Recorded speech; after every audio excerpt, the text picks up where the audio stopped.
Alors, bonjour les élèves. Alors, j'aimerais vous parler aujourd'hui à propos de comment réagir à une mauvaise nouvelle.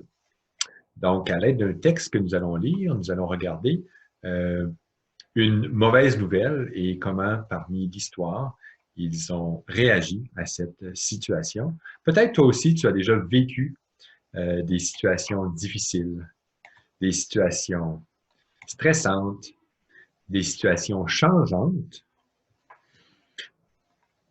Comme tu peux voir dans l'actualité avec le coronavirus, on a beaucoup d'informations différentes qui peuvent amener une certaine anxiété.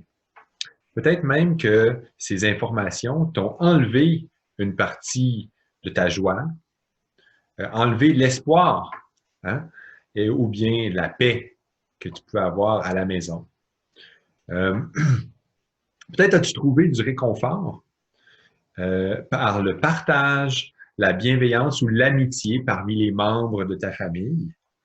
Et probablement que tu te questionnes maintenant sur la signification de chacun des gestes que tu poses depuis ce temps-là. Alors, nous voulons regarder ensemble un texte qui provient d'un cahier que nous utilisons à l'école, le cahier Clic-mots. Pour commencer, j'aimerais partager une citation qui pourrait bien placer le contexte. C'est le psaume 121 dans la Bible qui commence comme suit. Je lève mes yeux vers les montagnes. D'où me viendra le secours? Le secours me vient de l'Éternel, qui a fait les cieux et la terre. Il ne permettra point que ton pied chancelle. Celui qui te garde ne sommeillera point. Voici, il ne sommeille ni ne dort, celui qui garde son peuple. L'Éternel est celui qui te garde. L'Éternel est ton ombre à ta main droite. Pendant le jour, le soleil ne te frappera point, ni la lune pendant la nuit. L'Éternel te gardera de tout mal. Il gardera ton âme. L'Éternel gardera ton départ et ton arrivée, dès maintenant et à jamais. Regardons maintenant le texte intitulé Une mauvaise nouvelle de Mireille Villeneuve, L'eau du diable, des éditions Grand-Duc. Donc maintenant, je vais te présenter la lecture de cette semaine. Et donc, ça s'intitule Une mauvaise nouvelle. On dit, lis l'extrait de roman suivant pour découvrir comment un problème de pollution touche la vie d'une jeune fille. Et pour ta compréhension personnelle, tu pourrais remplacer un problème de pollution par un problème sanitaire ou un problème de virus, parce que c'est un petit peu le même principe qui s'applique ici. On va aussi voir comment est-ce que nous, on peut réfléchir à cette situation-là et comment est-ce que les personnages ont réagi dans la situation donnée. Au cours de ta lecture, entoure 5 mots que tu ne comprends pas et tente d'en deviner le sens à l'aide du contexte. Ça, c'est une stratégie de lecture. Des fois, avant ou après le mot, il y a une explication. Alors, quelle est l'histoire? La vie d'Émilie Rioux est bouleversée par un grave problème de pollution. Émilie se confie à Olivier Lapage, son journal intime. Elle tente de comprendre ce qui a pu se passer pour que survienne ce désastre écologique sans que personne ne s'en aperçoive. Une mauvaise nouvelle. Mardi 2 octobre 2001. Tu peux te référer à toi aussi. Peut-être as-tu eu une mauvaise nouvelle lorsque tu as entendu parler que l'école était fermée. Je réservais ce journal pour lui confier mon premier véritable amour. Mais je vais plutôt parler de mon premier véritable chagrin. Jusqu'à présent, j'avais plutôt été épargné par les mauvaises nouvelles. Ce soir, lorsque ma mère est rentrée du centre communautaire, j'ai deviné que ça ne tournait pas rond. Je ne sais pas si tu remarques, mais lorsque je lis et que j'arrive sur une virgule, je garde la voix haute pour bien faire comprendre que la phrase n'est pas terminée. Et lorsque la phrase termine, je baisse la voix. Je lui ai alors demandé « Alors, Cette réunion spéciale des résidents, est-ce que c'était vraiment important? Ma mère a levé les yeux vers moi. Son visage était si pâle et son regard si vide qu'elle me faisait penser à un zombie. Est-ce que tu as déjà vu des réactions de tes parents qui t'ont fait peur? Si c'est le cas, regardons, analysons la situation. Comme elle ne semblait pas vouloir me parler, je lui ai tourné le dos et j'ai marché jusqu'à la cuisine, à l'autre bout du couloir. Mon cousin Billy, que je gardais ce soir-là, m'avait demandé un verre d'eau juste avant l'arrivée de ma mère. J'ai ouvert le robinet de la cuisine. Au même moment, ma mère a hurlé. « Non! » Puis elle s'est mise à courir, les bras tendus devant elle. En voyant ma mère se précipiter vers moi, j'ai eu vraiment peur. Mes doigts se sont crispés autour de mon verre d'eau avec une telle intensité qu'il a éclaté. Bon, je ne sais pas si on exagère un petit peu ici. Peut-être qu'elle aurait pu l'échapper pour qu'il éclate. Ça aurait été un petit peu plus réaliste. Mais donc, c'est un verre pas très solide, là. Si c'est la force qui le fait casser. Parce qu'on peut dire que les verres sont vraiment solides. Okay? Donc, ici, là, moi, je n'aurais pas peur pour toi, avec la force d'un enfant, de casser un verre avec la force de tes doigts. Bon, à moins qu'il soit brisé. Mais bon, on dit ici qu'il y a vraiment une intensité dans l'action qui se passe. Est-ce que tu as déjà eu des situations aussi terribles que ta mère te fait peur? Donc ici, si c'est le cas, mais on peut voir pour dédramatiser la situation, et on va prendre cet exemple juste ici, voir qu'est-ce qui s'est passé. Ma mère a saisi ma main blessée par les éclats de vitre et s'est mise à débiter des paroles insensées. Insensé veut dire pas de bon sens, pas de sagesse, pas de sens. Donc, pour dire le contraire de sens. Donc, pas de sens. C'est un véritable poison. Il ne faut plus y penser. Nous allons tous être malades. Selon la jeune fille, ces phrases ne font pas de sens. On peut dire à la limite qu'elles sont exagérées. OK? Mais regardons plus en détail pourquoi. Elle ne voulait même pas me laisser laver ma plaie sous l'eau du robinet. Je ne la reconnaissais plus. Ma mère, toujours si zen, était devenue une vraie furie. Elle tremblait de la tête aux pieds. À mon tour, j'ai saisi son poignet et je l'ai forcé à s'asseoir sur l'une des chaises de la cuisine. As-tu déjà dû aider tes parents qui, eux, semblaient dépassés par une situation? C'est très rare. Je ne te conseille pas de planifier aider tes parents. C'est très rare. Habituellement, c'est les parents qui aident les enfants. Mais dans les situations exceptionnelles, donc c'est pour montrer l'effet exceptionnel de la chose, ici, c'est l'enfant qui aide le parent. Cette péripétie dans l'histoire mérite une pause explicative.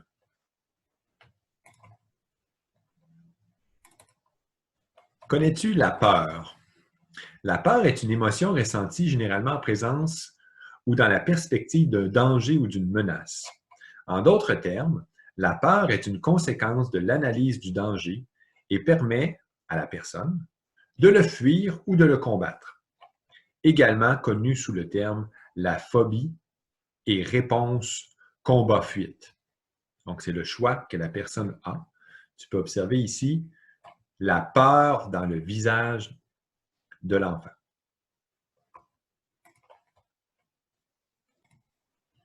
Est-ce que la peur est une mauvaise chose? Nous n'aimons pas le sentiment de la peur. Je pourrais te poser la question, est-ce que tu ferais un saut en parachute sans parachute? Effectivement, la peur de la mort est puissante. Mais c'est justement la peur qui t'avertit du danger qui te permet de le combattre ou de le fuir, tel qu'on a vu dans notre définition. Donc, la peur a un effet bénéfique sur la personne qui permet de fuir ou bien de combattre. Retournons maintenant à l'histoire pour voir de quelle manière les personnages réagissent à la peur. C'est l'enfant qui aide le parent. Voilà. Je l'ai forcé à s'asseoir sur l'une des chaises de la cuisine. Assise devant elle, j'ai longtemps écouté ses divagations. Ce qui me semblait un vrai scénario de film d'horreur est devenu la pire nouvelle que j'ai jamais entendue sur notre village. Tout à l'heure, au centre communautaire, des spécialistes de la santé publique sont venus rencontrer les résidents du village de Roxton Pound. Lorsqu'ils furent tous assis, un homme s'est avancé. En quelques mots, il a raconté sa mésaventure. Dernièrement, cet homme à la retraite a construit la petite maison de ses rêves au bord du lac Roxton. Avant d'emménager, il a fait analyser l'eau du puits qu'il avait creusé sur son terrain. Les résultats étaient épouvantables. L'eau était un véritable cocktail de produits chimiques nocifs pour la santé. Tout ému, l'homme n'a pas rajouté un mot. Il est retourné s'asseoir et un autre homme a pris sa place au micro. C'était un des experts qui ont analysé les échantillons d'eau prélevés au centre du village. Ce qu'il avait à dire a glacé d'effroi tous les résidents. Plusieurs échantillons analysés dans ce secteur contenaient une quantité de produits toxiques 55 fois supérieure à la norme. Il a résumé la situation en disant que la nappe d'eau du village de Roxton Pound était entièrement contaminée. C'est une vraie catastrophe. Le ministère de la Santé a émis un avertissement formel. On ne doit plus boire l'eau du robinet, ni même l'utiliser pour prendre notre douche. Le plus incroyable, c'est que personne ne sait depuis quand ce problème existe.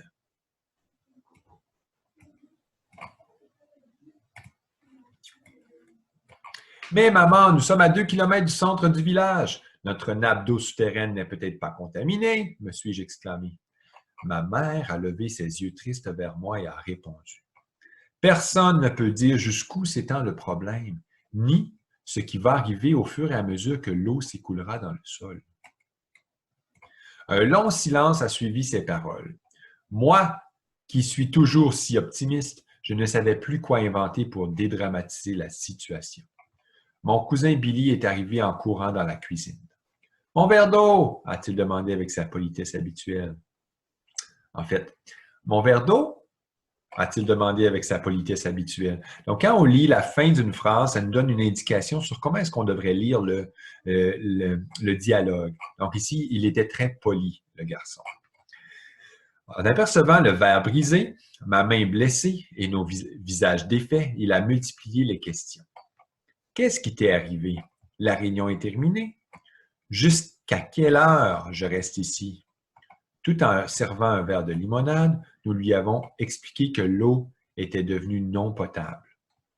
De toute façon, j'aime mieux la limonade, a répliqué Billy. Jusque-là, ça allait bien. Mais lorsqu'il a voulu savoir où étaient ses parents, ma mère a mis un certain temps avant de répondre. J'ai senti qu'elle essayait de trafiquer la vérité. Ça veut dire quoi, trafiquer? Trafiquer voudrait dire jouer autour, essayer de pas tout à fait dire les vraies choses. Eux, après la réunion, ils ont décidé d'aller voir des amis. Comme ils vont probablement rentrer tard, je leur ai proposé de te garder ici jusqu'à demain midi. Rassuré et hydraté, mon cousin est retourné à son jeu vidéo. Mais les explications de ma mère ne m'avaient pas convaincu. J'étais certaine que ma mère n'avait pas dit la vérité à propos des parents de Billy. Alors, beaucoup de choses dans cet extrait. D'abord, on dit que la petite fille, elle a eu des mauvaises nouvelles. On dit aussi qu'elle ne sait plus quoi dire. Elle était optimiste et la situation semble terrible. Donc, d'après toi, qu'est-ce qu'on pourrait faire dans une telle situation quand on parle qu'on est une personne optimiste? Qu'est-ce qu'on pourrait faire?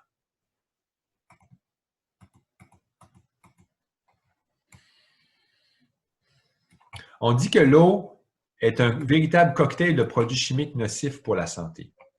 Et on ne sait pas depuis combien de temps. Donc, ce serait quand même important de savoir si la cause est comme c'est la cause du problème, parce que ça pourrait aider à savoir depuis combien de temps le problème existe. S'il n'y a pas de cause, probablement que c'est une situation qui dure depuis très longtemps.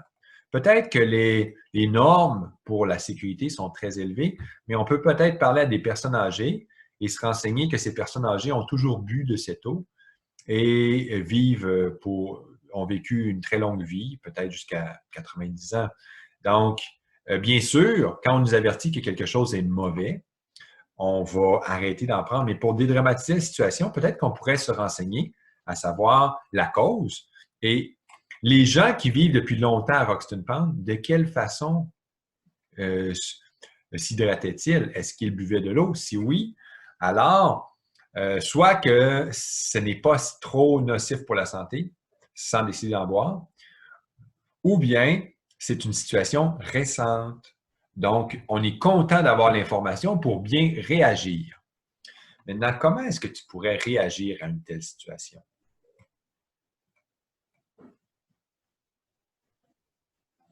Est-ce que tu vas penser que c'est un film d'horreur? C'est probablement la pire nouvelle que tu as jamais entendue. Ça, c'est vrai.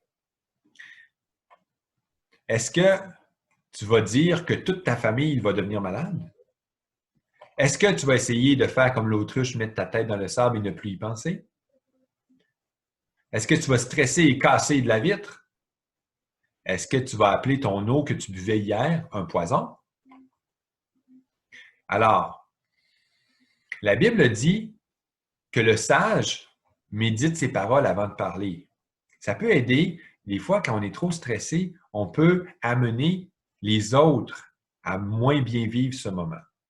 Maintenant, laissons faire les paroles et pensons aux actions. Qu'est-ce qui pourrait être fait, selon toi, pour dédramatiser cette situation et amener une solution?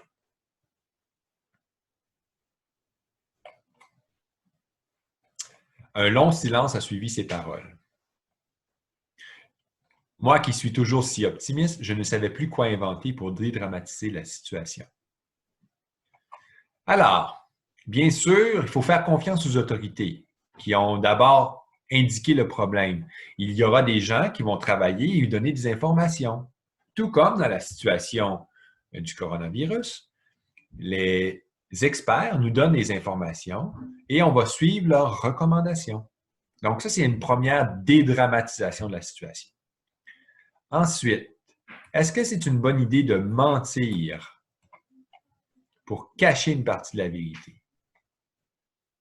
Je crois que non.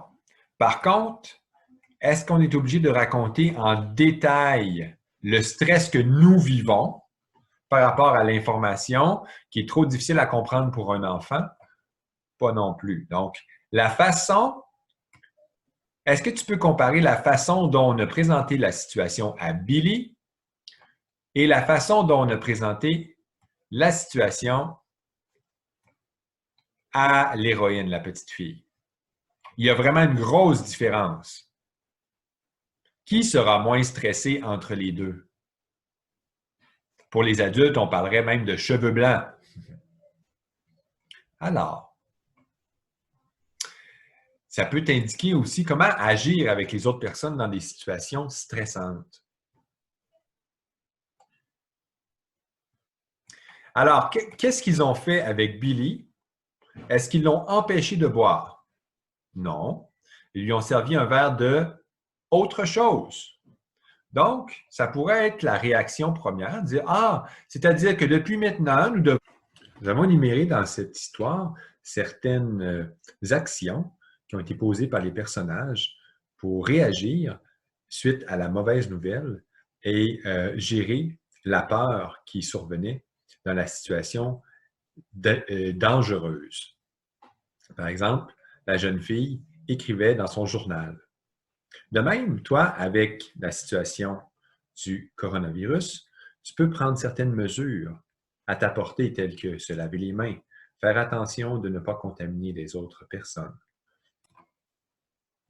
Les croyants semblent avoir une certaine sérénité face à des situations difficiles ou même cataclysmiques. Est-ce que Dieu existe? Eh bien, tout comme un bâtiment nous rappelle qu'un architecte l'a construit, une œuvre peinte nous rappelle qu'il y a un peintre qui l'a fait, la création nous rappelle qu'il y a un créateur. Sachant que Dieu existe, on peut s'approcher de lui dans des moments et trouver du réconfort.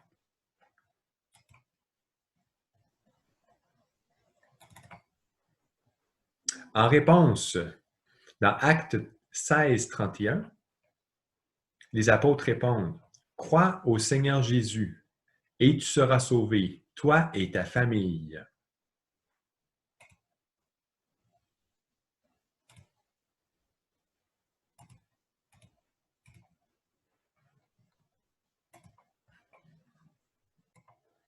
Si tu te confies en la sécurité des policiers ou le bon fonctionnement des hôpitaux, tu peux être stressé, mais sachant que Dieu est au contrôle de toutes choses et qu'il a placé les choses pour ton bien et qu'il connaît l'avenir, tu peux lui faire confiance pour la suite à venir. Je te laisse sur une autre citation dans le psaume 23. « L'Éternel est mon berger, je ne manquerai de rien. Grâce à lui, je me repose dans des prairies verdoyantes. Et c'est lui qui me conduit au bord des eaux calmes. Il me rend des forces neuves, et pour l'honneur de son nom, il ne me mène pas sur le droit chemin. Il ne me mène pas à pas sur le droit chemin. Si je devais traverser la vallée où règnent les ténèbres de la mort, je ne craindrais aucun mal, car tu es auprès de moi. Ta houlette me conduit et ton bâton me protège. Pour moi, tu dresses une table aux yeux de mes adversaires. Tu oins de parfum ma tête et tu fais déborder ma coupe. Oui, toute ma vie, ta bonté et ton amour m'accompagneront et je pourrai retourner au temple de l'Éternel tant que je vivrai.